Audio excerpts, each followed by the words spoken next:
Yeah. Test, we're on. We going? Yep.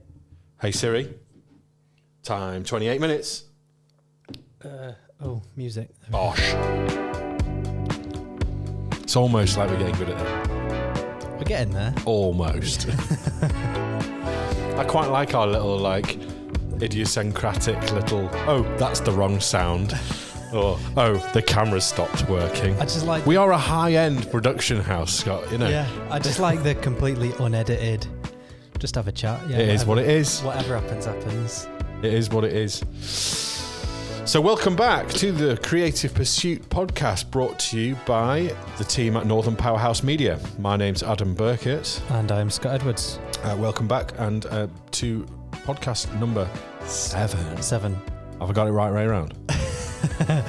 Yeah, we have early recorded episode 8, so we are confused, slightly Scott. out of order. I'm so confused. But we'll soldier on. Can I have a little bit more volume in my ears, please? And which headphone jack are you plugged into? I'm in 2. 2. Lovely. How's that? That's perfect. Excellent. Thank you very much. Might as well get it right at the beginning, eh? There we go. Canon timer's on. We're all set. 4 records. Let's go. All right, we're in. So for this episode, no guest this week. And for this episode, we touched upon a subject in our last podcast with the wonderful Ian Turpin with regards to Film photography. So we talked a lot about film photography, and Ian had some amazing truth bombs about tech, I think. Yeah. I remember one thing that really stuck in my mind was talking about the iSensor AF. Yeah, that was apparently new-ish, but Right. it is not new. So this is a thing on a Canon R3, which is a high-end sports photographer. Do we need... Yeah. Oh, no, that's still going. Yeah. Oh, no. What, have I turned myself down? Can you... I can hear you. I can't hear myself. What have you done to yourself? Plug yourself Am back I here? in. I can't hear myself. Is there music going on? Nope. Oh, dear. Do we actually have to start again? For the first time ever, do we have to figure out what... We've had a My technical headphones issue. aren't working. They weren't before either. You know what? Let's just press stop. I'll just cut it out. Hello? Test. Can you hear yourself? No. What the shit is going on? Hello? How about now? Test. I still can't hear myself. Do we restart on the Roadcaster maybe? Because that can sometimes sort some of these routing issues out. We'll stop recording and come back. We'll start again. Hello? So where do we pick up from? Do we explain the disaster that just unfolded? I don't know what us? just happened. We had a major technical meltdown. You know, as What I were we say, talking high-end production company. There's still 24 minutes. We lost 4 minutes. I'm there. not going to touch the Roadcaster. There's no music. There's Oh, nothing. come on. Try it. That's Not the that wrong one. music. That's my old music. Yeah. Oh, dear. Come on, let's try it. Music. Let's scroll through. Oh, there's lots there. There we go. All right. So You we've got wanted the thing. geek alarm. We got there in the end. So I think maybe we should proceed this entire episode with a bit of a geek alarm. Yep. Now, we are going to make this relevant to anybody, but there is going to be a bit of geeky chat related to photography on this one, but it is all relevant and interesting, promise. And it all comes from a conversation we had with Ian, Mr. Ian Turpin, who was here on our podcast a couple of weeks ago. The first thing, he dropped a couple of really interesting truth bombs regarding tech and how it's a barrier to creativity, first of all, but also just with regards to some of the tech that we consider to be brand new and exciting, which actually dispelled that completely. So the Canon R3 is a very high-end sports and journalist photography camera. Very high end. It's really good. It's cost about £4,500 just for the camera body before you put any lenses and any accessories with it. And it apparently had this groundbreaking feature. Amazing feature. When you put your eye to the viewfinder, you could use your pupil to choose focus on where you wanted to focus. Right, so traditionally, how would one choose your focus point on a camera? It manually with either the lens or by tapping on the screen using autofocus. Mm-hmm. So the IAF, it's not IAF, what's it called? Eye controlled focus or something, allows you to look where you wish the camera to focus at.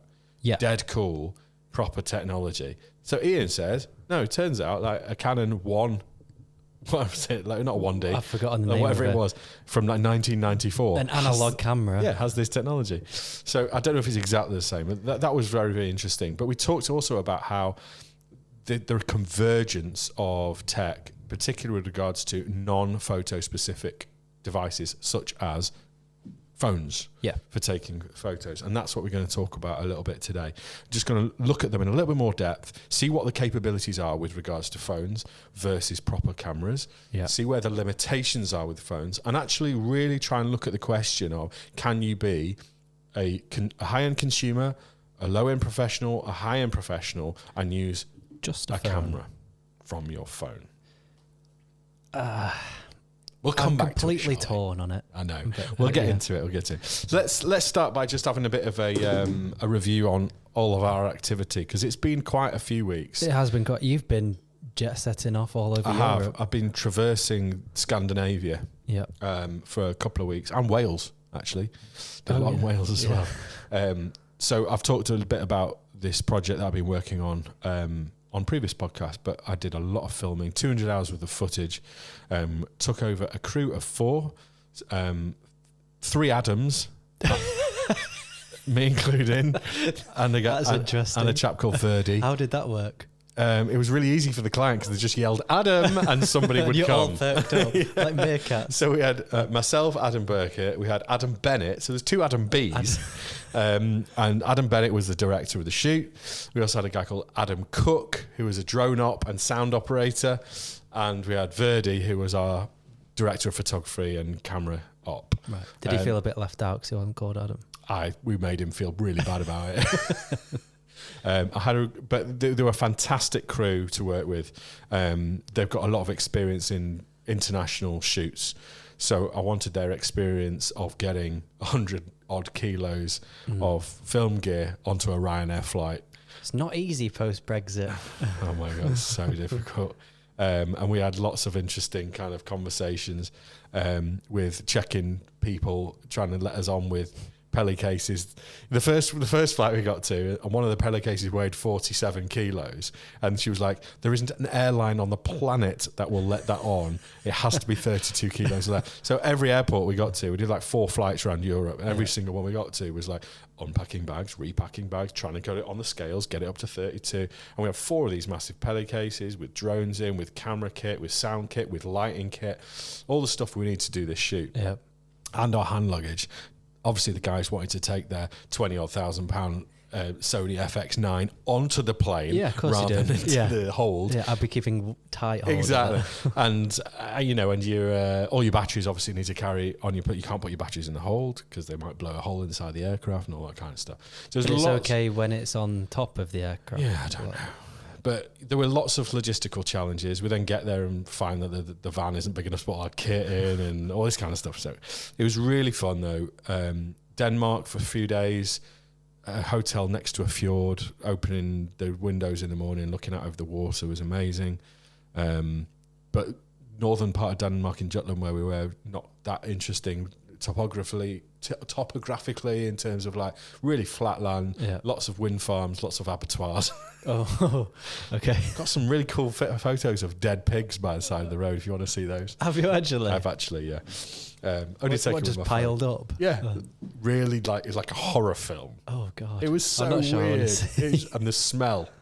The smell. I'll leave Northern Denmark. Horrendous. Northern Denmark, I wouldn't rush back to, but the fjords are beautiful. And I'm sure like Copenhagen and around that area, I've not been, I bet it's amazing. We then flew to Norway, flew into Oslo, couple of hours drive up the road from Oslo, and the most incredible, beautiful scenery you'll ever imagine. It was minus 15 degrees and 2 feet in snow. Really fresh, really bright, amazing people, had an amazing time. Proper snow. Imagine if there's 2 foot of snow over here. Just mental. They get snow non-stop between sort of like November and March or April even, like consistently. It's just a different world. Like all the cars have got snow tyres on. I know it sounds obvious, but have you ever driven in snow tyres? No. It's mental. Like you're driving on compacted snow that if you and me drove our cars with our tyres on now, you'd just spin off the road. Right. This is What, like is it like driving on chains tarmac. on the top? No, there's no change. It's just like, it's like not quite studded, just really heavy tread, and they're designed for snow. And the grip is like almost as good as you'd have on the road. Wow. It's insane. So all the Norwegians razzing around on the snow, and it takes a bit of getting used to. Well, all the Scandinavians are like really good racing drivers, aren't they? Yeah, so loads of the best rally drivers ever come from Finland, for example. Yeah. There's a few Finnish Formula 1 drivers, and Bottas and Kimi Räikkönen and all those over the years. Because they learn to drive when they're about 10. Yeah, on snow and ice. So it's a good skill set. Yeah. Anyway, it was a lovely place to film, and we got lots of great content for the client. We're now into 15 days of edit, narrowing it down. We've got a premiere of the 2 films that we're going to make at the end of April. So we've got a lot of work to do between now and the end of April, but really excited by it all. But that's taken up all of my time, frankly, and I left you in charge of everything here. So what's been going on back in? I held the fort. You did, very nobly, I must say. What were you working on whilst I was gone there? It was a lot of real estate stuff, as we have been doing a lot of over the last few weeks. We've got a new client in the real estate as well, which is very exciting. Doing video, doing a lot photo, of videos, and doing floor plans and twilights. Yeah, loads of really nice full package of products for a new client. Yeah, so it's all good fun. Yeah, and that's been part of our strategy since the beginning of 2023, is to get more clients in real estate doing high-end stuff who value our work. We're getting a bit of a reputation for ourselves. What was it that they said to us when we first turned on? I've been following you guys. Yeah. We get a lot of that. I come across a lot of people in real estate like, oh, you're the guys that do that.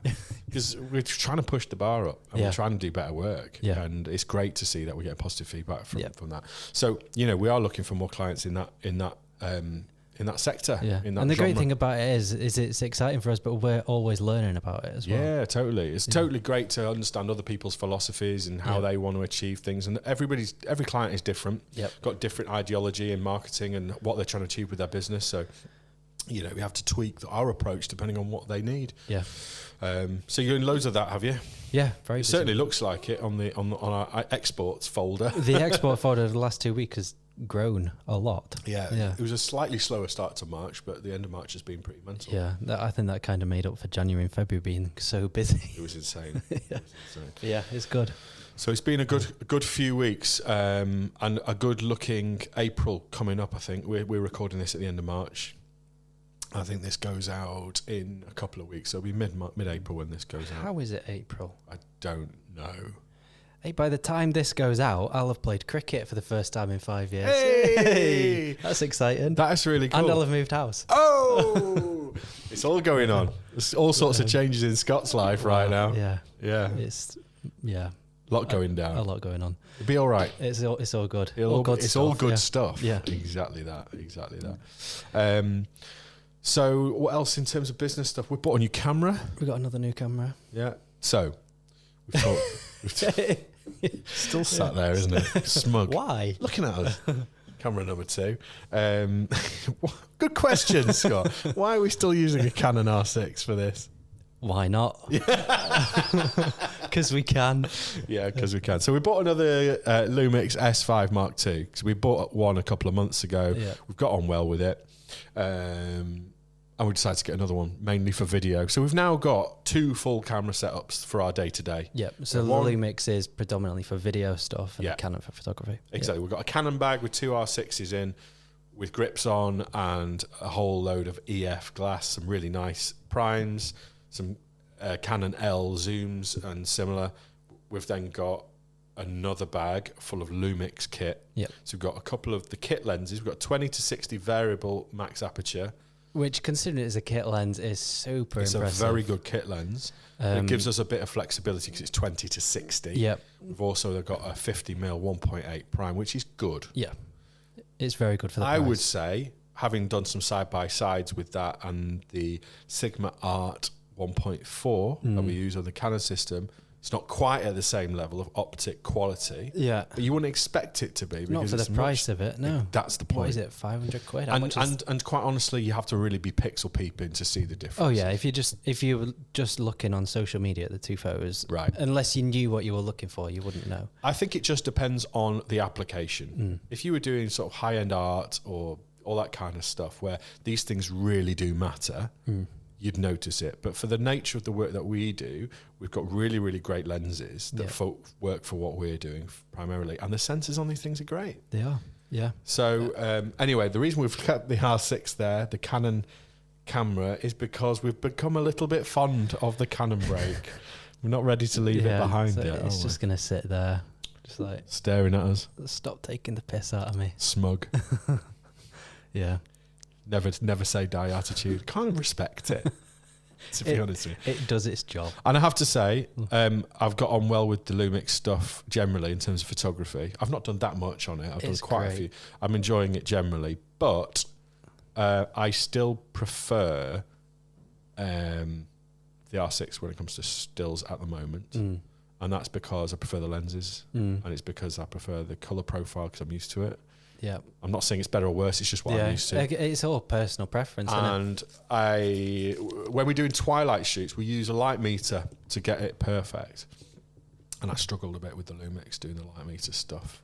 I still not quite got a hand of the bracketing system on it. Told you this one would be a bit geeky. It's just learning new systems, though, isn't it? I've used Lumix a bit longer than you, so I'm. Yes, you're more familiar with it. And I just what I really need to do is use the Lumix stuff on some real high intensity kind of photo shoots, like events, for example, like going and shooting a corporate event where you're capturing moments and you need to know the equipment in your hand like the back of your hand. You can't be going, oh, how do I do that? You just need to be able to do it. And I think doing a couple of those events, I'll make mistakes and I'll learn and I'll get better and I'll be more comfortable. So that's what I want to do. I cannot fault the new Lumix system.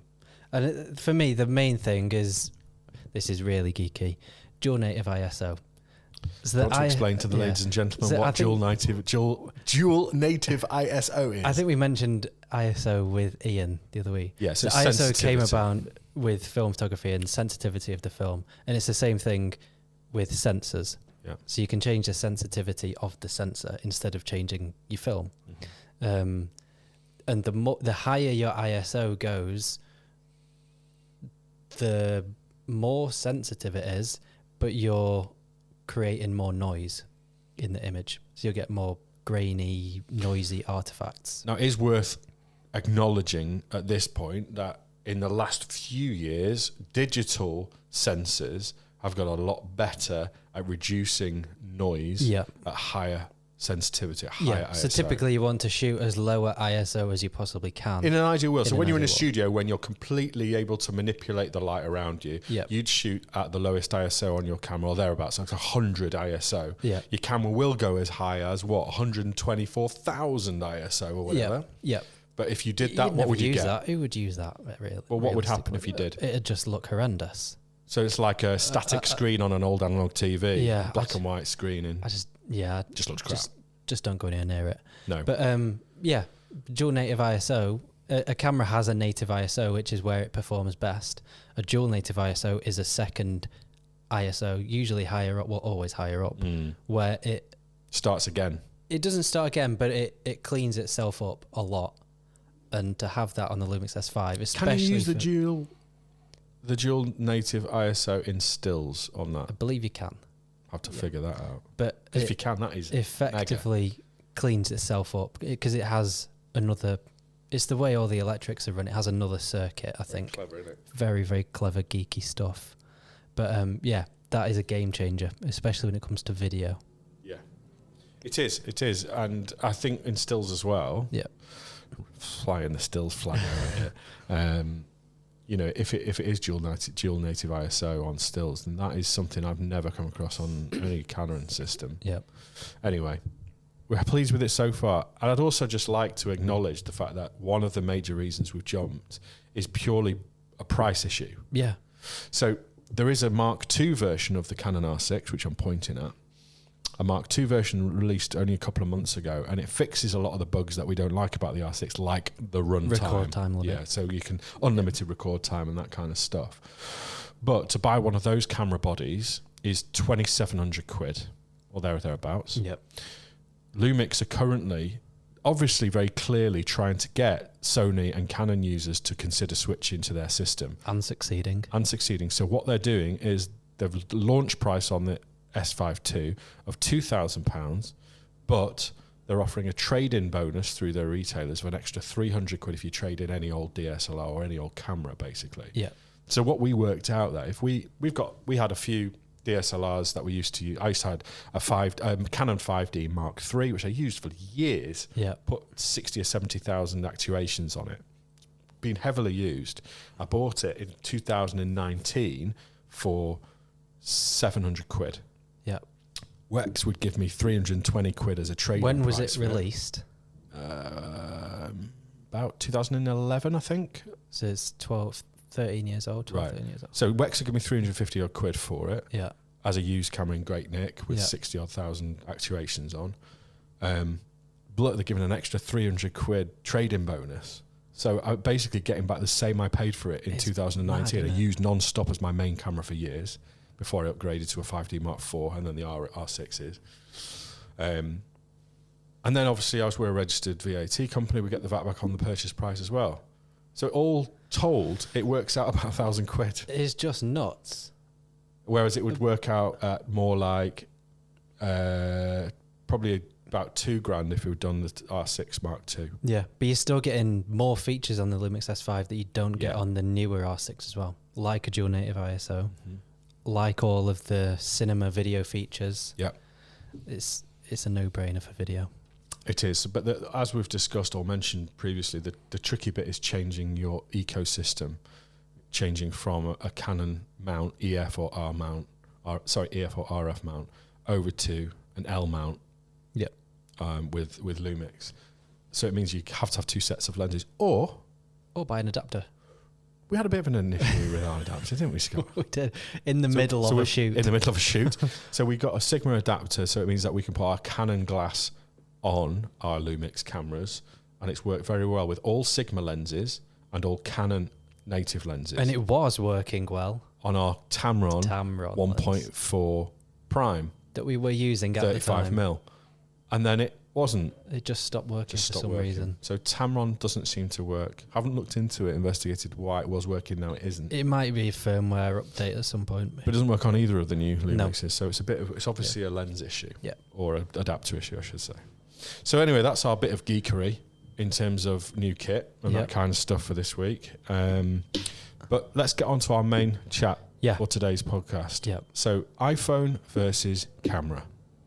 Where to start? This is quite an interesting subject, and we've touched on it in previous episodes. We wanted to dedicate a discussion to this because we've looked into it further and tried to be really objective, not come at it from a professional camera person perspective, but from a really balanced perspective, and look at the capabilities of modern day smartphones and their cameras versus modern day cameras and different sorts of cameras, I suppose.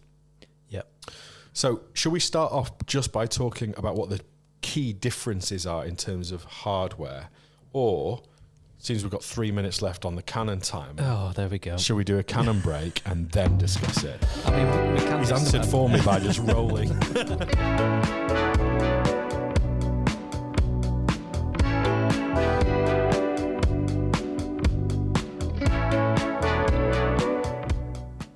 Okay. Right. So let's get into it.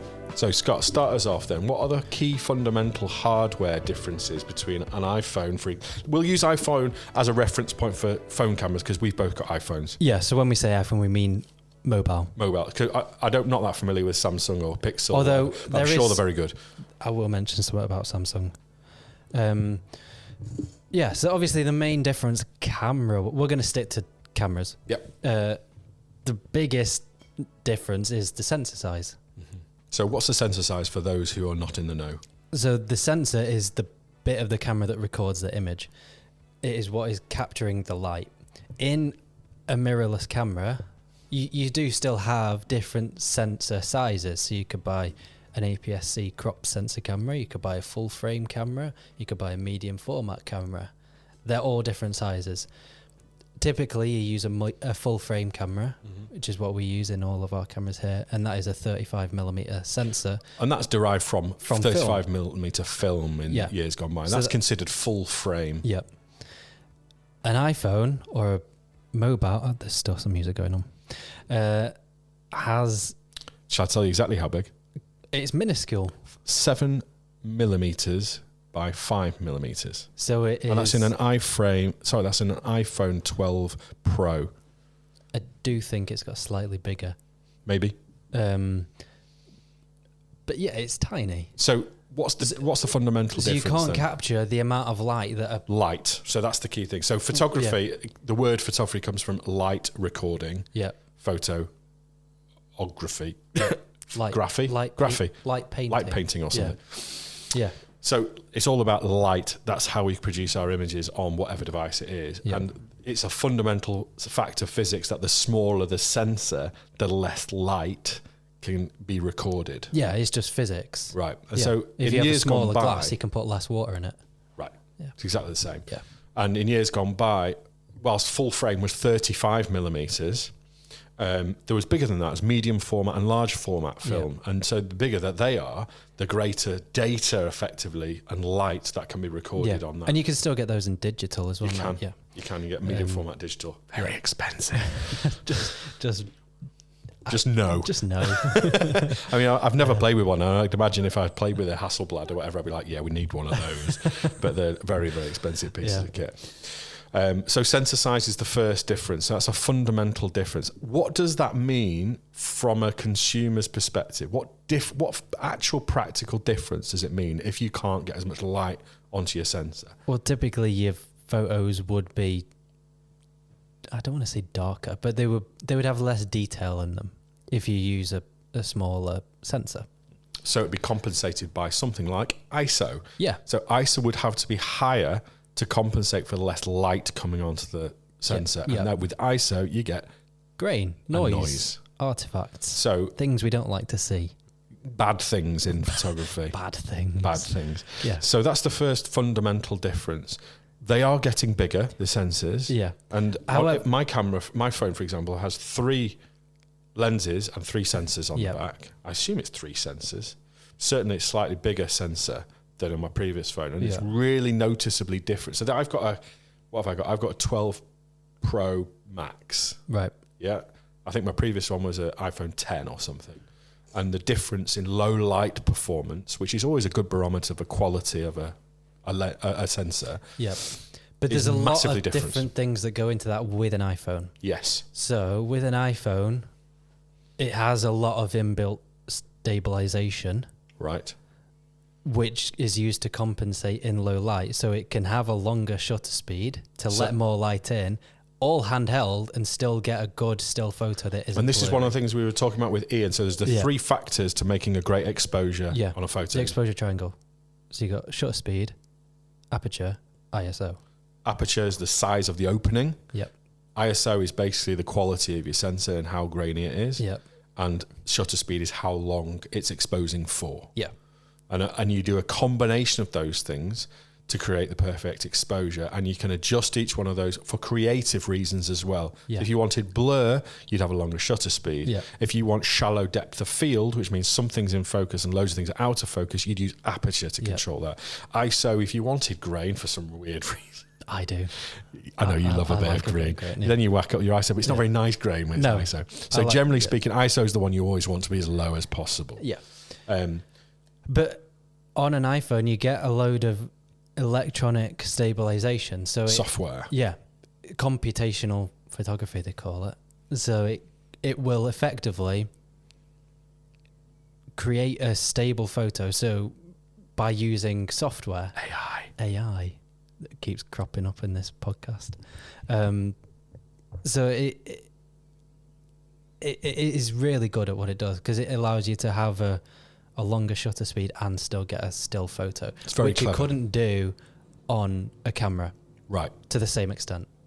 So what features do a camera such as what we're using here today have to stop that sort of movement, camera shake? So they have IBIS, in-body image stabilization, which is where the actual sensor will move around. Mm-hmm. So it's on like kind of like a cat's cradle in there. So when you move the kind of camera body, the sensor stays. Yeah. It's like suspension on a car. Yeah, exactly. Yeah. So that does a great job, but you're never going to be able to get the same length exposure as you would get on a phone. I've done 5-second exposures. Handheld on my phone. Right. So anything over about 1/40th of a second without IBIS, I'm saying here, without IBIS, I can get down to about 1/20th maybe. On the new depends how shaky your hands are. Some people have got shakier hands than Yeah. others, actually. Newer cameras, you can get around about half a second with IBIS. I've not tried it with only the new ones, but I know I tried it on like a 5D Mark IV, and I got down to about 1/20th of a second. You've got to be stood very still. You've got to very, you got to lock your elbows into your torso and like really... Yeah, and hold your breath. Hold your breath and all that kind of stuff. Yeah. Excuse me. Whereas on the phone, as you say, you can get up to 5-second exposures. It's nuts. And it's all to do with like the algorithms and computational photography. Really, really clever. Very clever. So that's one of the differences. Any other hardware differences? The lenses. Right.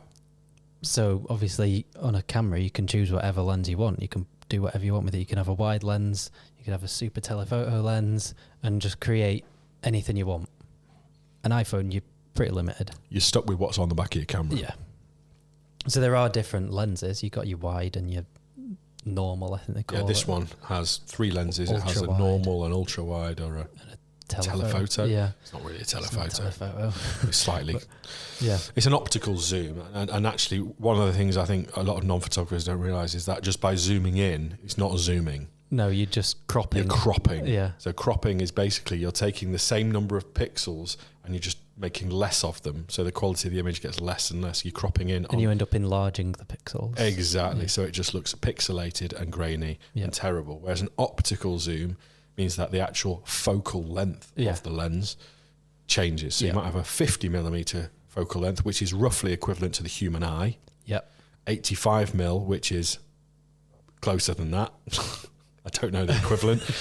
or you know, the 3 primes that we use most of the time are 35mm, which is wider than the human eye. Yep. 50, which is roughly the same as the human eye, and 85, which is more of a zoom, zoomed in sort of look. And that's kind of maybe the same as this, except the ultra wide on this is probably equivalent to about what, a 24 or something. Yeah, I think so. And maybe even wider. Might be maybe an 18, something like that. Yeah. It's pretty wide actually. Yeah. Quite kind of similar to our wides that we use on photography on real estate. Yeah. But there's the quality of the lens stuff as well. So you've got this tiny bit of glass on the back of your phone. I think they work in the same way. Yeah, so they let light through. So in a lens, you've not just got like one piece of glass. There's many elements of glass in there. And it's the same in your phone. Yes. They're just a lot smaller and a lot closer together. Yeah. And it's the quality of the glass and all that kind of stuff. And actually a lot of this gets into the kind of like, it's difficult to explain kind of stuff. Yeah. Like there's certain lenses that I love just because they've got an amazing optical quality about them. They just look beautiful when you take an image. Yeah. And I'm yet to see sort of phone imagery with the same beauty of basic optics. Yeah. But you've been doing a bit of research. It's quite scary what you can get out of a phone. And there are now photographers out there who create professional level photography with an iPhone. Yeah. So what are some of the other limitations of a phone? So what I suggested to you before you proved me wrong was like, you can trigger other lights from your proper cameras by using a trigger on your camera that triggers lights around the room or whatever. Or you can have a flash on top of your camera. Yeah, so you can have external flash. On camera and external flash. So I thought, well, you can't do that with a phone. Wrong. You can now. So Profoto, which is one of the top end lights manufacturers for pro photography. They now build lights that are compatible with iPhones. Right. So you can now trigger lights, and that is a massive game changer. So you can bring, obviously you're letting less light into your iPhone than a real camera. You can now add extra light using external lights. Yeah, which is a massive thing for shape. Light is everything, as we've said in photography, and shaping light with external artificial light is a real skill that professional photographers use, particularly in studio environments, in events. Yeah. I know certain photographers who will not take a single shot without external off-camera flash because they want to shape the light artificially. You and I tend to do a lot more natural light photography than that, but we do use flash quite a bit when we're in studios. I was completely new to flash when I started working with you. Yeah, we've done quite a bit, and we're doing more and more of that. Yeah. I love working with flash because I just love the blank canvas. Yeah. And the fact that you can potentially do that with a phone is unbelievable. It's just how far technology has come on in the last few years is just insane. Absolutely mental, isn't it? There's one thing that I think was quite interesting is that there's something that was referred to in some photography circles as the megapixel myth. Big myth. So people are sold this myth because this is what camera manufacturers do as well as phone manufacturers. They sort of give you the impression, unless you know, they give you the impression that the more megapixels your camera has, the better the image. Yeah. It's utter bullshit. Yeah. The number of pixels has got nothing to do with it. My first camera was a small sensor, so a crop sensor, Canon, with 24 megapixels. Yeah. I then got a Canon 6D, which is full frame, but it only had 20 megapixels. And the quality of the image difference, because it was full frame, it's not about the pixels. It's about the quality and the size of the pixels. Yeah. Not how many pixels you've got. And different pixel counts allow you to do different things. Exactly. So a lower pixel count typically means that camera will perform better in low light. Exactly. So which is why one of the reasons we went for R6 rather than R5. Because R6 is far better low light performance, and we do a lot of shooting at events in dark rooms at night. Yeah. So low light performance is really important to us, and that's why we went for that camera. Yep. But the actual picture quality thing is complete rubbish. So just to go back to like the beginning of digital photography, 20 or 30 odd years ago, there were like 1 megapixel sensors in pro level cameras. Yeah. And people were using images that were taken on these cameras and blowing them up to billboard size and putting them on the side of roads. Yep. There was no problem. It's not about the number of megapixels.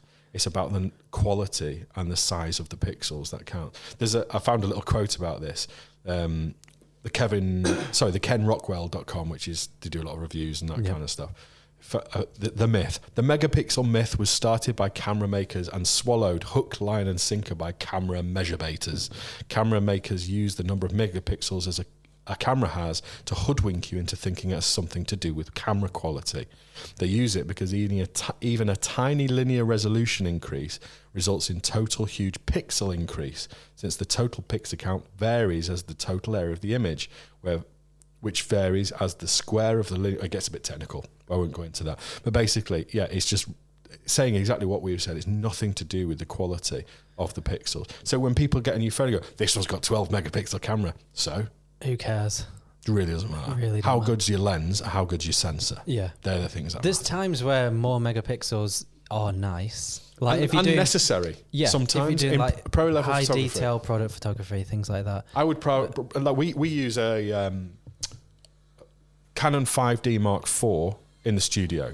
Yep. Because it's a slightly bigger sensor than any of our other cameras. It's got a 30 megapixel camera, but it's on a full frame, really nice, posh, sexy sensor. Yeah. So the images are unreal. I still think it's the best sensor for stills, and I'm still to do a lot of work on the Lumixes. That's the best sensor I've ever worked with on stills photography. Yep. It's not as good at low light as the R6, but in terms of optical quality. Yeah, in a studio, it's great. It's unbelievable. Yeah.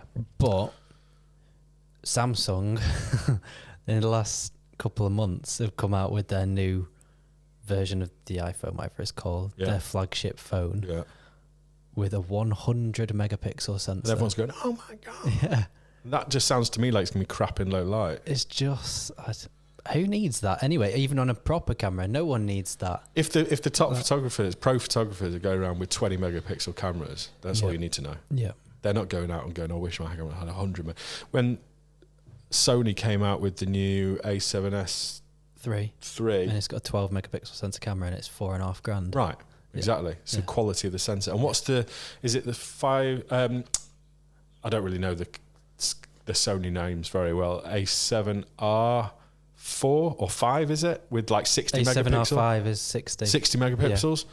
Yeah. I mean, that for me just goes, oh my God, we're going to have to change all of our hard drives, all of our backup, new computer, different cards. Yep. It just means more data, which means clogs up your entire workflow. So that's another reason why I went for the R6, because it keeps the file sizes down. And we do 3 exposures on every shot we do in real estate. It is a complete marketing tool. It is. So that's a myth, hopefully, that we're dispelling. So ignore what your megapixel count is. It makes no difference whatsoever.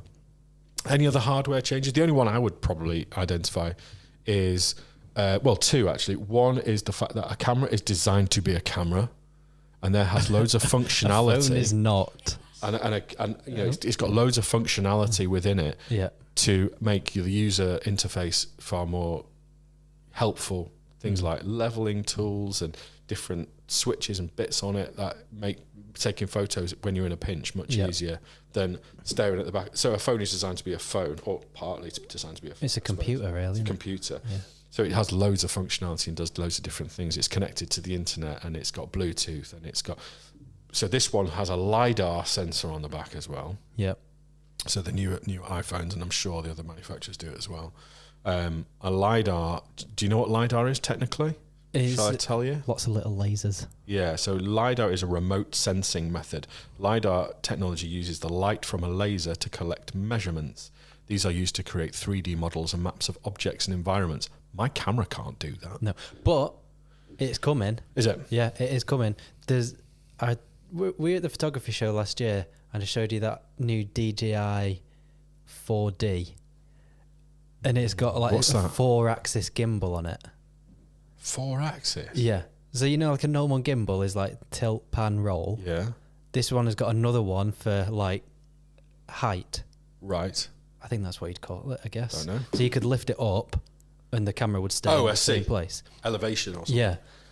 Whereas if you lifted a normal gimbal up, it would just go up. Gotcha. So that adds in another level of stabilization. Gotcha. But it's got LiDAR, and it gives you... So if you're manual focusing the camera, it's proper geeky stuff, but it's incredible. If you're manually focusing the camera, you can use the LiDAR as it shows up on the screen as a graph. So you can see the image as a graph, so you know exactly where you're focusing. Wow. So you can pull focus and know you're in focus all of the time. Wow, that's insane. It's incredible. So I'm going to have to take a while to digest that. It turns it into a little bit of a game. Right. It's cool. So we use LiDAR so one of the services we offer as part of our marketing content for real estate is floor plans. So we use the LiDAR on the back of our phone to measure rooms, and it's mental, isn't it? It's blowing my mind. We go around and scan an entire 2,500 square foot property, send it away, they charge us some money, and it comes back the next day, and it's bloody perfect. Like to a centimetre. I've checked it. I bought a laser measurer thing, and did my house, and all the measurements were within an inch or so. You know, they say 98%. It was more accurate than that. It's absolutely insane. And you still got people going around doing floor plans for people with a measuring tape. It's taking them hours. It takes us 5 minutes. I mean, there's still let's cost just get involved. rid of everything and still use a so phone. this is the AI, isn't it? And we've spoken loads about AI, and there's loads of AI in software as well. So you were talking about how software earlier. You were talking about Canva. How Canva now has a lot of AI stuff. You've got like the Google Pixel remove tool. What's it called? Special deleter. Or what's it called? I like that. It should be special deleter. Just on a slight side note, chatting with the guys that I was in Norway with, and they've got a colorist who works for them doing all their color grading and everything. Yeah. And she's called herself RGB. I don't know who she is. She got a profile called RGB, and they were saying, "Why haven't you called yourself Darth Grader?" the domain is anyway. I digress. That's great. But yeah, it's a bit of like some Photoshop tool, isn't it? That you can swipe around something that you don't want. What it's called? Some magic eraser. Magic eraser. Yeah. Special delete. Okay, so you got this sort of thing. So, and people think that is amazing, and it is amazing from a consumer. So, actually, I think our perspective on this is a lot of this stuff should be like from a consumer perspective. Why do we need high-end kit? What is the output any better from high-end kit like we use? Yeah, it is, isn't it? Yeah, I mean, objectively so. Yeah, and I'm not just being geeky. It is better. So, why is it better to the consumer, not to us? It looks better. The quality of the images, and the quality of the video. Yeah, and there's that much more information in a photo or in a video clip that you can do whatever you want with it. So it gives you options in the edit to make things look very different. Yeah. So whilst you can now, so obviously everyone knows what a JPEG is. Yep. A JPEG is a finalized image that has been taken from the sensor, and the camera or the phone has made some decisions on how it wants that image to look, baked it into a image, yes, and that's how it is. Once you've got a JPEG, you can't really do a lot to edit it, 'cause it's almost like a final product. Yeah, but if you're using the iPhone camera app, the camera is doing all of those decisions. Yeah, for you. So ISO, shutter speed, not so much the aperture, but you can get pro level apps for your iPhone to give you complete manual control over your phone. Yeah, it's just not as easy to use as a camera. Yeah, because you'd have to learn how to do photography, right? To be able to use. So what this has done is it's made the access point for people who want to take photos much lower. And we've discussed this before, and I like that. Yeah, I think everyone should have access to being. But like we mentioned before, there's so much more that goes into photography than just learning aperture settings. Yeah, totally. Yeah, it's about composition, lighting, all that sort of thing. Stuff, yeah.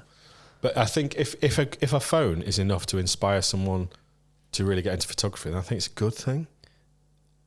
Yeah, it is a good thing as long as you don't then go and pick up a camera and stick it in auto. That's the worry. So obviously auto will do a really good job these days. Auto settings on these cameras, you can pick them up and point the camera at what you want to shoot it, and it'll take a half decent photo. Yeah, and it'll look better than your camera on your phone. But if you're just used to taking photos on your iPhone using the camera app, it's doing everything for you apart from composition, which you learn yourself. You then go and pick up a proper camera where you've got to learn how to use the settings. That is going to completely throw you. So I want to throw something at you here. I've done a bit of research about some professional iPhone photographers, and I thought you might want to look at some of their images. Right. Get Instagram up on your screen. I'm not going to be able to tell which one has done it. No. I'm not going to test you, because I've seen some of these, and some of them are really difficult to show. It depends on the type of image you're taking. Yeah. Some images you can't replicate on phones. Some images you can, and the ones that you can are really sometimes very difficult to tell the difference. Yeah. I think Peter McKinnon did a video not that long ago. Or no, what's the Finnish guy that he hangs out with? Matti Hapoja. Yeah, he did a video, a comparison between, I think, an R5, Canon R5, and an iPhone. $3,000 camera, and an iPhone. And a lot of the images are like, I honestly can't tell the difference. Yeah. Or that one's better. Oh my God, that was the iPhone.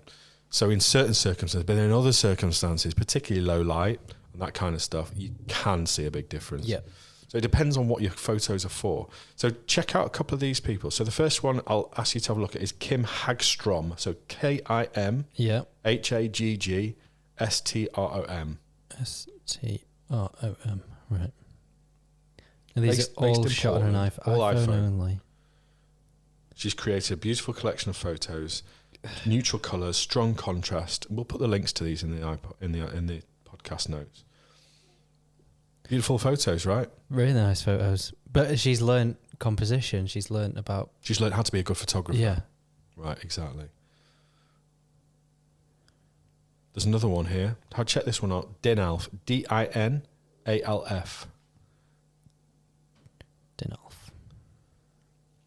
iPhone 14 Pro. It is insane, isn't it? Aren't they beautiful photos? But she's obviously, or he or she obviously learned to be a really good photographer. They've learned they've learned everything else that there is to do with photography. And then I would imagine, and they're well edited, and they've probably figured out the capabilities of the iPhone camera really well by going into the settings, by getting a pro app on it. You can spend like 50 quid on an app for your iPhone to be a good photographer app. Yeah.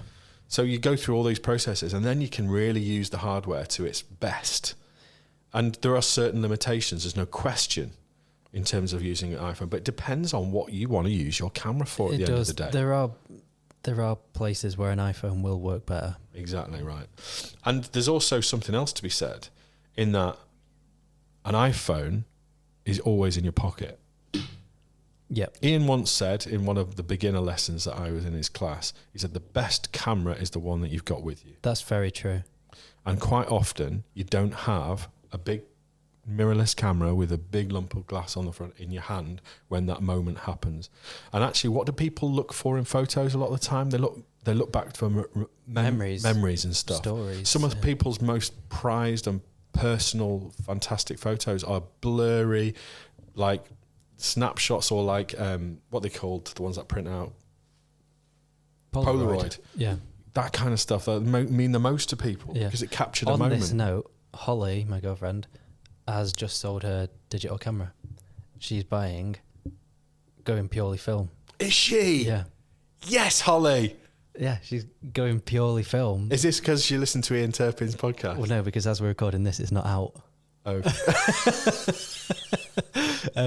But she's been thinking of it for a while because of that exact reason. It really suits her, I think, her nature of photography and what she does with photos. Because of that exact reason, because she just wants to create memories. She likes editing photos and stuff, but if you have... She sold her camera. That's massive. So if you have... You can buy another camera any time you want, really, can't you? So, but she just wanted to go purely analog film, right, so she can create those memories, take a photo, forget about what it looks like for a little while, and then develop it. Yeah, you remember it then. Yeah. You're not going to sit there for hours editing hundreds of photos of the same thing. Exactly. So yeah, let's have a quick Canon break.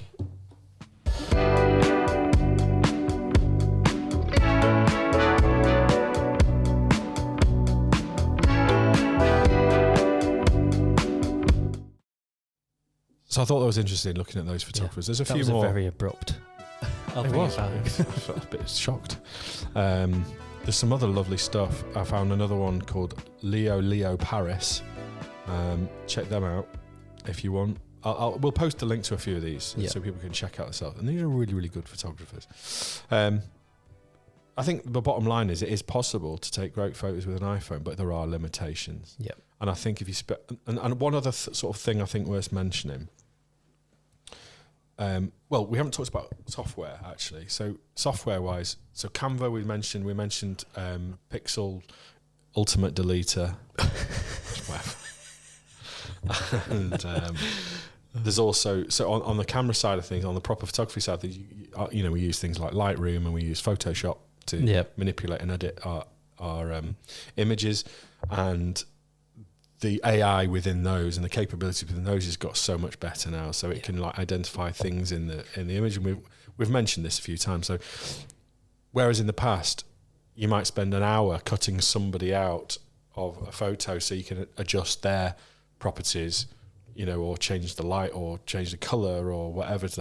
Now you just click a button and not only does it get the people, it can identify the iris and it can identify the pupil and the teeth and the hair, so you can manipulate different elements of an image without having to sort of mess around, spending hours. And I think that's great because it's getting rid of what is not a creative process. It's not a fun process to do that, so I'm all for that. Is when things are doing everything for you. So it takes. So this is the big AI chat, isn't it? Yeah, kind of. I think it is a form of AI. So there's things that are starting to come out. It's been around for a little while, but video editing apps that will edit video for you. Right, tell me about this. It's just everything I hate. So I think DJI have got a form of this. So you could fly your drone, download it into the DJI app, straight from the drone, and it will cut together that footage to a piece of music. Insta360 is another like action 360 camera brand.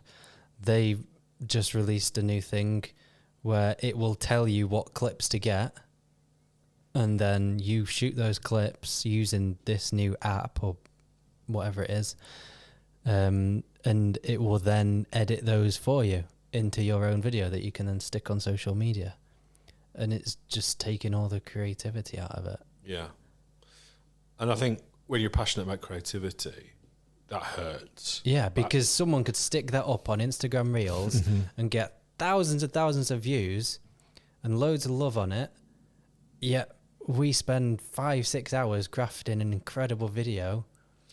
The question, and I don't want to sound like devil's advocate here, the question is, does it matter to the consumer? Are we just indulging ourselves because we like being creative? Is content for the sake of content because we cannot get away from content? I don't really like the word content, but there's that much of it now on Instagram. You scroll constantly forever. There's no end to it. One of the lovely things about analog film cameras is that you only get a certain limited number of exposures. Yep. Ian was saying when we interviewed him that the Sprocket rocket, you know, that weird little 16:9 or whatever it was, it's only got like 4 exposures per reel, or 6 or something. So you got really. And I remember him lending that to me and going outside, and I felt like this pressure to get every exposure composed perfectly, exposed perfectly. Don't mess up. You've only got 4. With the digital camera, you're just like bang, bang, bang, bang, bang, bang, spray and pray. One of the photos will be good. Yeah. When we go and do a wedding, we do like 4,000 images in a day. If you had film cameras, you're not going to do 4,000 images. You know what I mean? You'd have a van full of film. But I think if you've got stuff making stuff for you, what's the point? What is the point? Well, there's 2 points. One is the creative process. It's all going to for us as creators. Yeah. There's the process that we enjoy. Then there's the output for the consumer of that. Content. Yeah. Does it matter to them, the person who's paying or viewing it? Does it matter to them how it was made? But it's all going to look the same as well. Because if someone else is using that thing is the exact same as that other person. It's like ChatGPT. If you put the same commands in, it's always going to give you the same shit back. Yeah. So you have to get really good at teaching ChatGPT to give you unique answers. But it's still information that's already out there. Nobody's creating it. Yeah, there's no creativity in it at all. I almost feel like this podcast is just becoming about AI. just bitching about AI. Well, maybe how that's... much we hate the future. I think it's something we will regularly visit, and I've got no problem with it because it's really topical. Really topical. Yeah. Since Christmas, AI has gone mental. Yesterday, so when this podcast comes out, I don't know, but like yesterday, we're recording this on 30th of March. Yesterday, there was a lot in the news about AI, and lots of people involved in the creation of AI starting to get worried about its capabilities and calling for a pause on development on AI. Yeah. And banding around phrases like end of humanity and things like that because we're empowering the robots a little bit here. Okay. And I think people want to stop to just take stock and go, where's this going?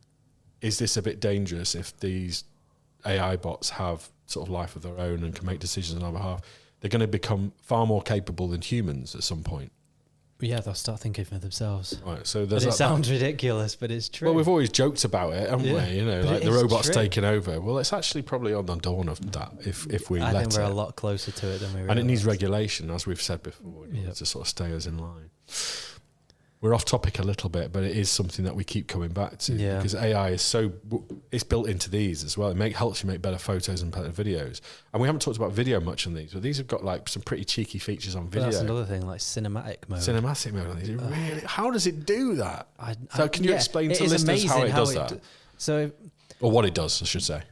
Cinematic is another word I hate. I spent all week on shoot last week taking the piss out of the camera up going, have you got a cinematic mode on that camera? He's got like a Sony FX9 on his shoulder. He's like, piss off. But it could mean a load of different things to a load of different people. And no one knows what it means, cinematic, because it's a load of different things. Yeah, it just makes it look kind of cinematic. It's kind of cinematic. But a lot people often think like depth of field is cinematic. Yeah.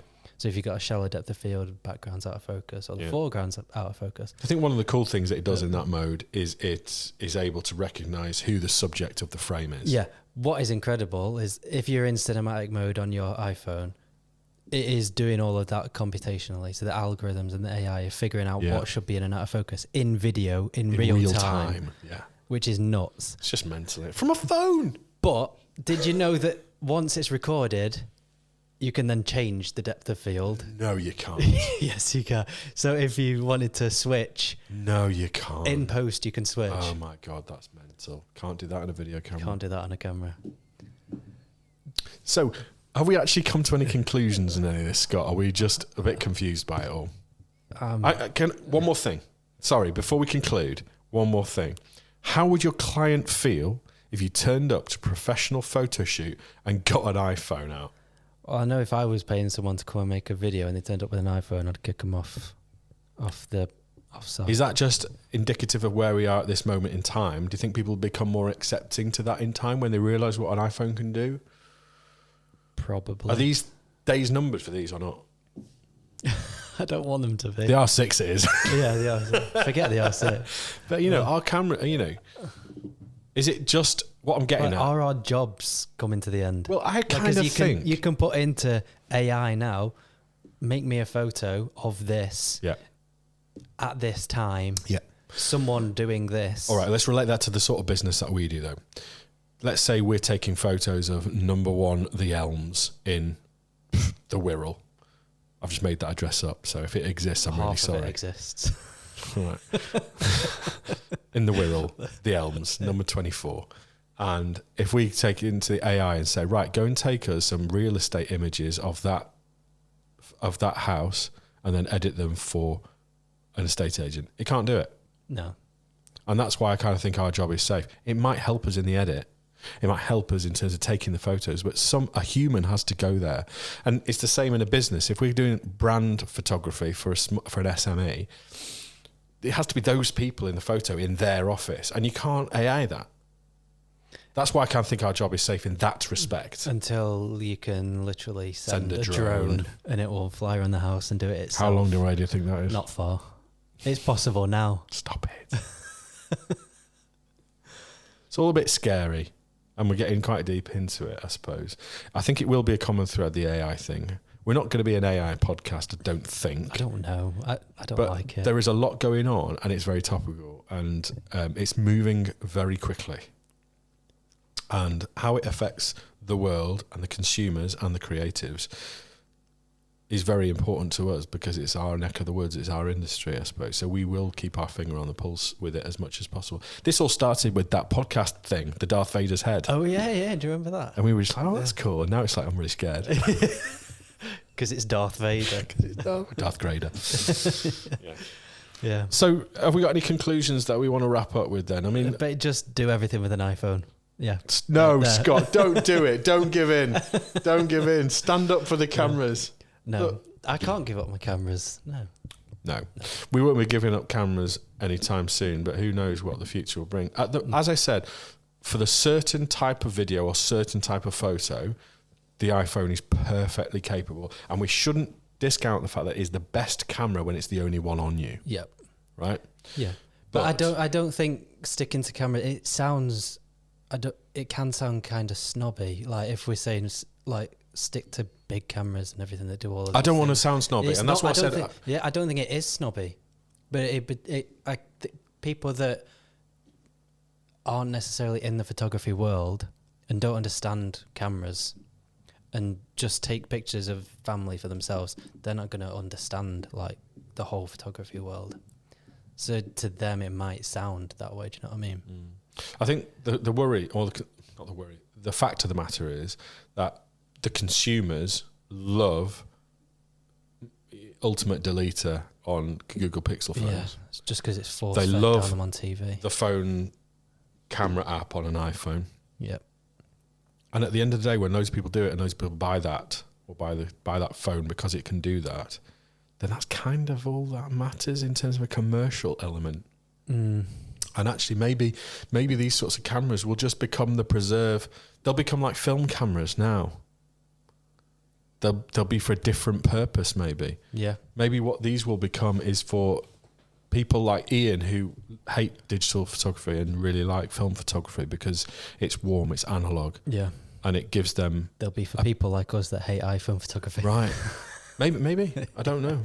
Yeah. But I don't think they'll stop making them because there'll be a market for them. The photographers love the thing that iPhones give you is just instant content for the sake of instant content. How much you hated saying that. I really do. That's another thing we can talk about in the future. Instant content. Just too much content. Yeah. We should all have a Sprocket rocket camera. Yeah. And take 6 photos. Yeah. Actually really consider it. Ian very kindly...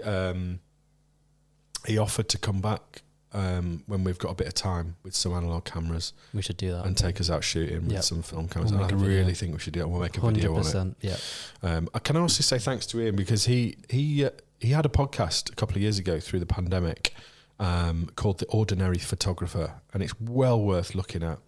He's got such a great perspective on the world of photography, has Ian, as you'll have heard if you listen to our podcast with him. But he put it to one side and shelved it. He had a lot going on in his life, and by coming on our podcast, it inspired him to start his podcast again.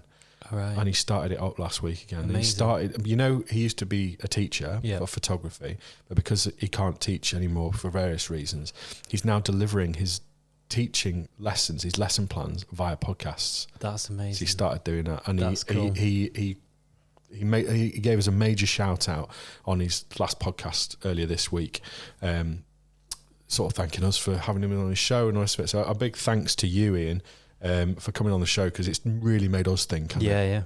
Where can we find that? So that's The Ordinary Photographer. If you Google that, I'll go on your Apple podcasts or your Spotify podcasts and have a listen. Short podcast, 15-20 minutes long each, and it's just Ian on his own talking about whatever subject. And I find them really engaging. Yeah, definitely a different perspective on photography. Is that about enough for today? I think we should wrap it up. Are you really depressed? I'm depressed. I'm going to go and cry into my pillow. You just have to take a proper camera out and go and take some photos and remind yourself that it's not all bad. Yeah. Or just take your iPhone. No. Thanks very much for listening, and thanks for your continued listens. Our listener base is really growing, actually, both on YouTube and on digital download platforms and stuff, which is mental. Just wherever you listen. Wherever you listen. It is mental, because we've not tried, have we, really? We're just doing this for fun, and if people find it engaging and interesting, that is just a massive bonus. Thank you very, very much for your ears and listening to us on the Creative Pursuit podcast. We'll be back in a couple of weeks with the next episode, featuring Jill Bishop, who we've recorded with before this. So confused. My brain hurts.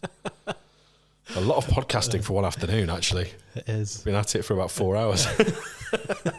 Right, let's wrap it up. Thanks very much, everyone. See you on the next one. See you later.